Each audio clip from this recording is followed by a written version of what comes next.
Masalah sosial adalah satu masalah yang tidak diinginkan berlaku di dalam sesebuah masyarakat. Masalah sosial juga memberi kesan yang negatif dan juga mengganggu ketenteraman sesebuah masyarakat. Apa juga adalah salah satu masalah sosial terhadap masyarakat. Ia juga menjadi masalah sosial di lingkungan tempat tinggal jika sesebuah masyarakat itu sering membuang sampah merata-rata. Kebersihan merupakan salah satu aspek yang penting dalam sesebuah masyarakat untuk hidup harmoni, sihat dan dijauhi dari sebarang penyakit. Masalah pembuangan sampah ini juga adalah isu yang tiada perakhirannya, malah berlaku secara berterusan di dalam kehidupan kita. Terdapat juga pelbagai faktor yang mendorong tindakan masyarakat membuang sampah di merata-rata kawasan. Antaranya disebabkan kekurangan pusat pembuangan sampah dan juga budaya negatif dalam diri masyarakat. Secara purata, setiap rakyat Malaysia membuang 2 kilogram sampah sehari. Kira-kira 45% daripada sampah tersebut ialah sisa makanan, 25% plastik dan juga 30% bahan-bahan yang lain. Hal ini bererti hampir setengah daripada jumlah sampah di negara kita terdiri daripada sisa makanan. Sikap sesetengah pihak mengambil mudah perkara seperti ini, seperti pembuangan sisa toksik ke dalam sungai. Dan dia juga akan memusnahkan keseimbangan ekosistem yang kita nikmati hari ini. Mungkin perkara seperti ini berlaku kerana kurangnya didikan moral di dalam diri sesebuah masyarakat. Tetapi pucuk pangkalnya adalah setiap sampah atau sisa pembuangan wajib dibuang dengan cara yang betul.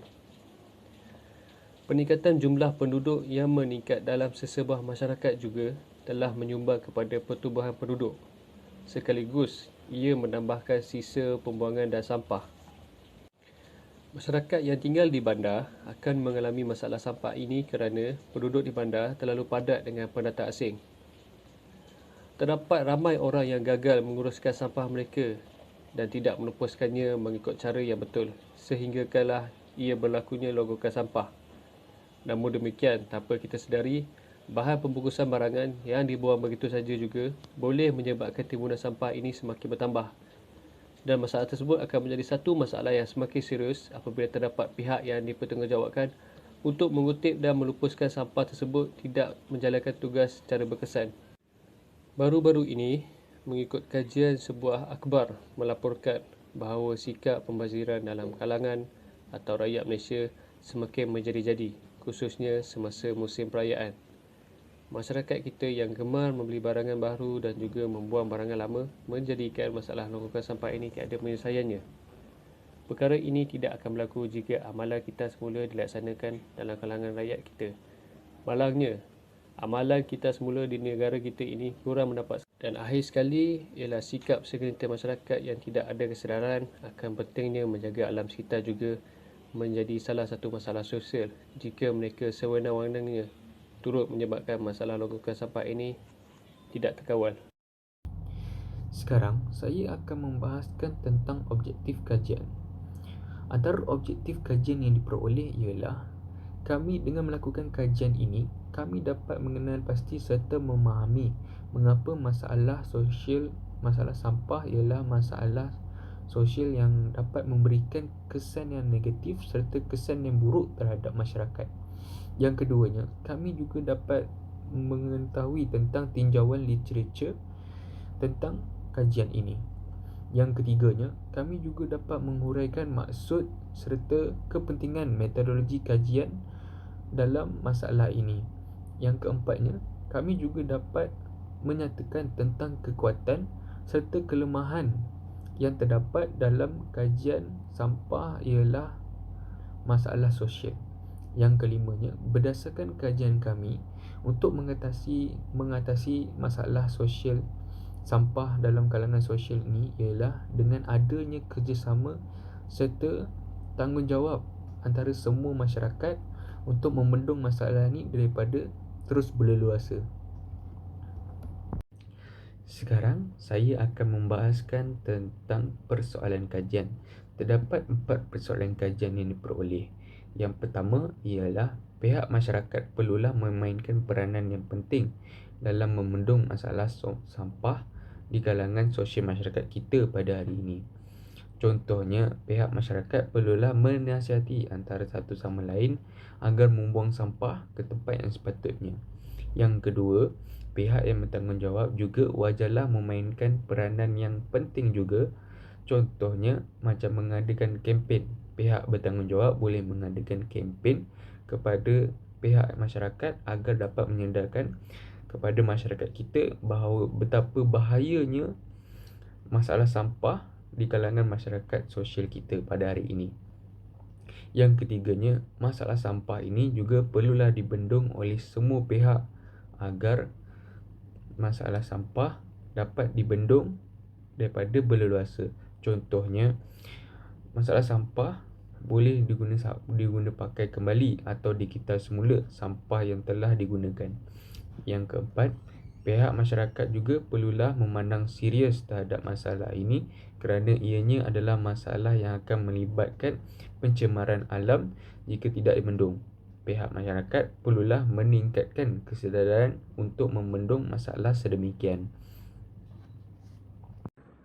Hai, Assalamualaikum warahmatullahi wabarakatuh. Hari ini saya nak membentangkan tentang kajian literatur yang bertajuk sampah sebagai satu masalah sosial. Okey, sampah diterbagi kepada dua kategori, iaitu sampah organik dan juga sampah anorganik. Sampah organik merupakan salah satu sampah yang berasal daripada sistem makhluk hidup yang mudah terurai dan mereput secara semula jadi tanpa proses campur tangan pada manusia.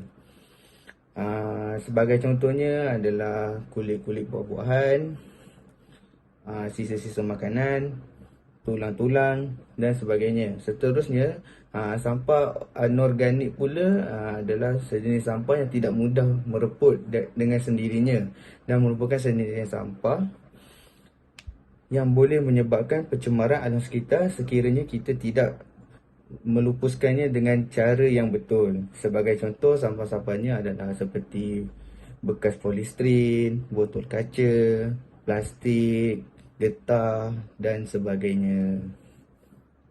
Okey, seterusnya kita sambung. Menurut Heni Widyastuti, sampah boleh mendatangkan beberapa keburukan kepada alam sekitar dan juga kepada penduduk di sebuah kawasan itu. Antaranya ialah pencemaran sungai. Pada masa kini, sungai merupakan salah sebuah tempat yang sering dijadikan pilihan oleh orang yang tidak bertanggungjawab untuk membuang sampah ke dalamnya. Akibat daripada itu, sungai itu akan menjadi kotor dan menampung sejumlah sampah yang terlampau banyak, sehingga mengakibatkan hidupan di dalam sungai itu pupus dan sungai akan menjadi kotor. Seterusnya, boleh menyebabkan banjir kilat. Hal ini kerana sampah yang sampah yang telah dibuang boleh menyebabkan saluran-saluran menjadi tersumbat. Selain itu, sampah dibuang ke dalam sungai mengakibatkan kekurangan sumber air bersih kepada penduduk setempat. Hal ini kerana akibat daripada sampah-sampah itu yang membuatkan air di sungai itu menjadi tercemar dan tidak sihat untuk digunakan. Selain itu, menurut Kementerian Pembangunan Brunei Darussalam mengatakan selain daripada kesan kepada alam sekitar, sampah juga turut memberi kesan kepada visual negatif.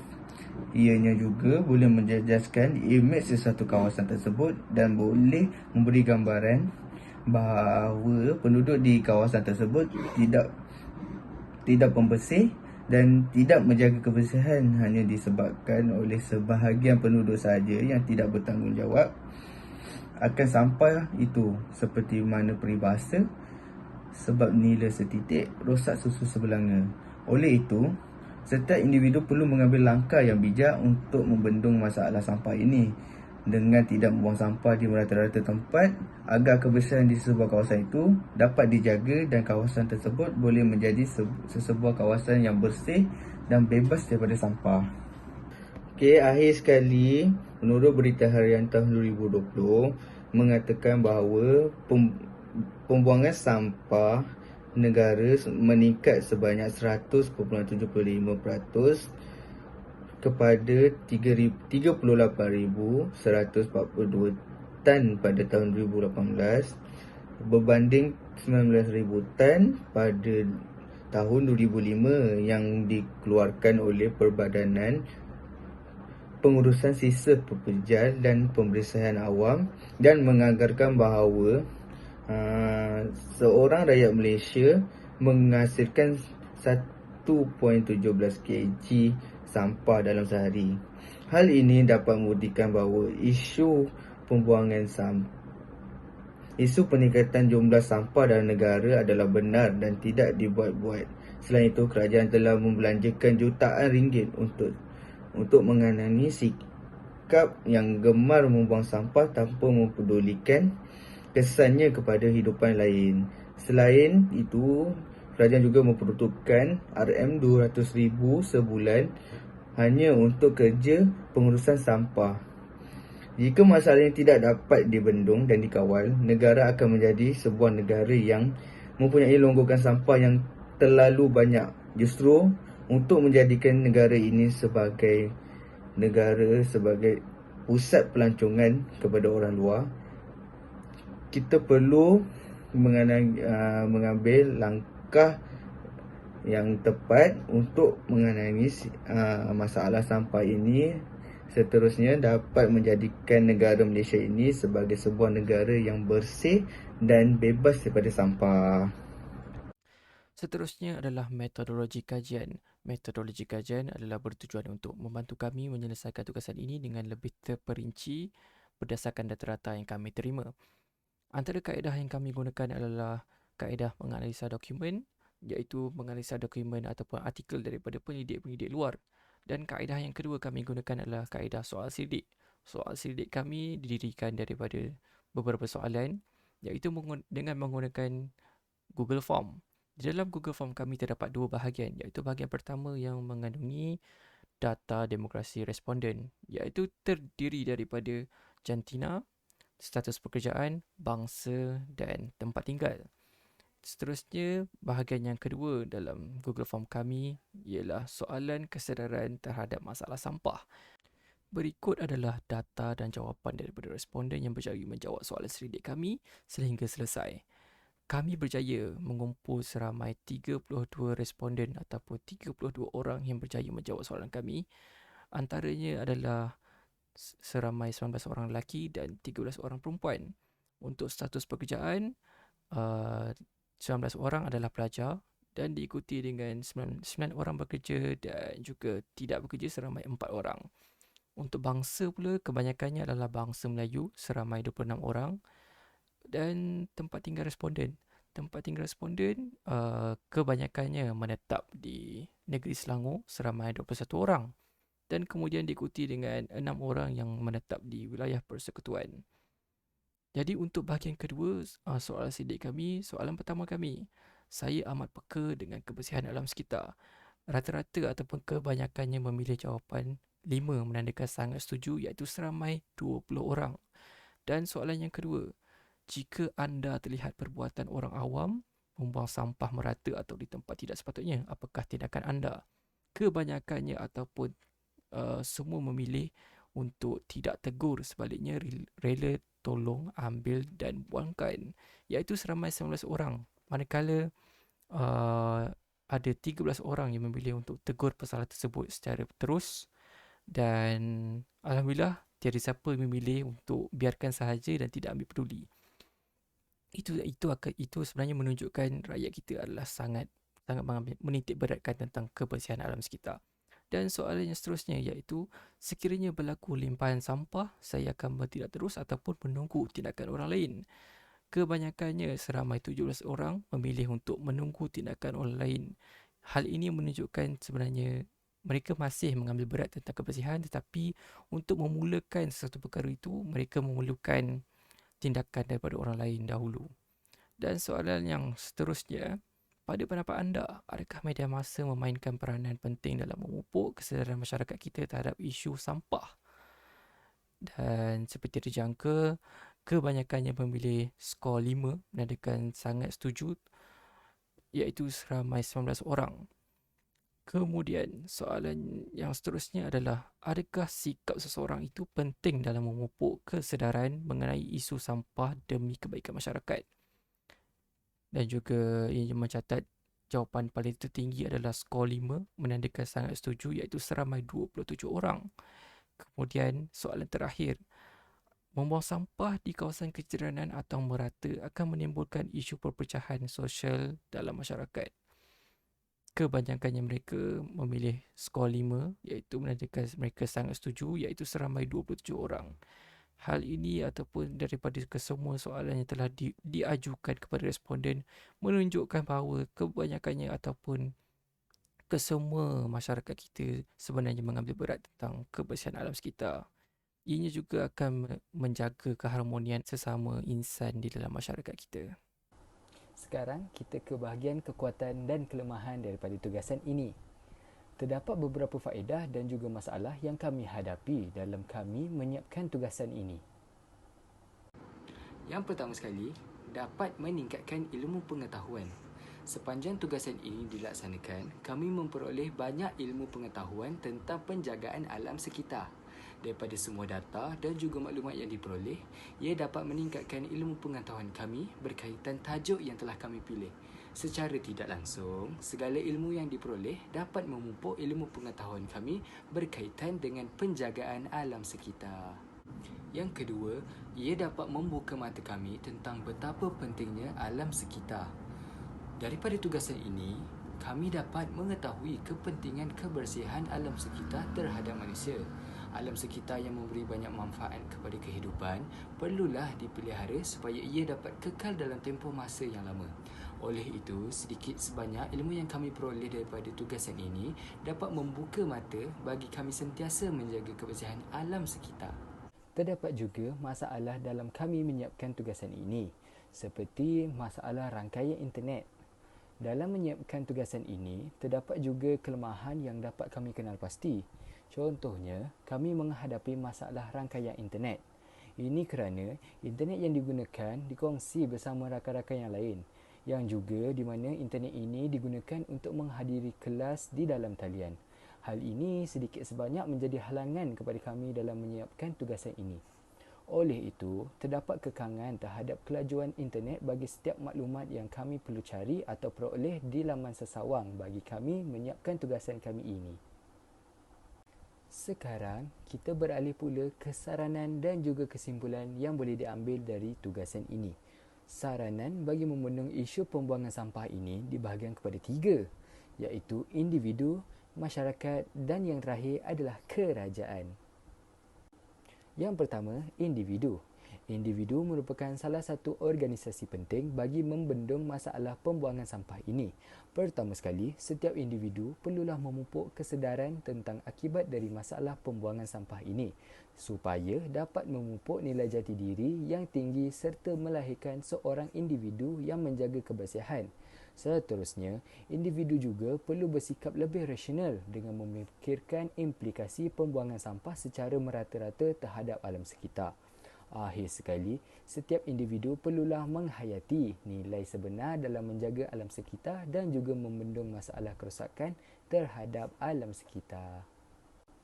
Yang kedua adalah masyarakat. Bagi masyarakat pula, terdapat beberapa cara bagi membendung masalah ini. Pertama sekali, masalah ini dapat dibendung dengan mengurangkan penggunaan plastik dalam kehidupan seharian kerana penggunaan plastik yang berlebihan merupakan antara faktor penyumbang terbesar kepada masalah ini. Seterusnya, masyarakat juga boleh melakukan aktiviti gotong royong bersama secara kerap bagi membendung masalah ini dari terus berlaku. Yang ketiga adalah kerajaan. Kerajaan juga merupakan badan organisasi penting dalam mengurangkan dan membendung masalah ini. Pertama sekali, kerajaan perlulah memantau dengan serius badan-badan yang dipertanggungjawabkan dalam menjaga alam sekitar seperti Majlis Perbandaran Negeri. Seterusnya, kerajaan juga perlu mengenakan tindakan undang-undang ke atas individu yang melanggar peraturan atau saranan dari kerajaan dalam membendung masalah ini. Selain itu, kerajaan juga boleh menyediakan lebih banyak tong kita semula di tempat-tempat yang menjadi tumpuan seperti kawasan pelancongan. Akhir sekali, Pelan-pelan bagi membendung masalah pembuangan sampah ini perlulah dibuat supaya ianya lebih efisien pada masa akan datang. Kesimpulannya, menjaga kebersihan itu merupakan sesuatu yang dituntut oleh Islam. Seperti mana yang kita tahu, kebersihan itu merupakan sebahagian daripada iman. Oleh itu, menjaga kebersihan merupakan tanggungjawab bersama dan bukan dari sebelah pihak saja. Akhir sekali, setiap individu dan organisasi perlulah lebih cakna dalam menjaga alam sekitar supaya ia dapat dipelihara dan kekal untuk masa yang lama.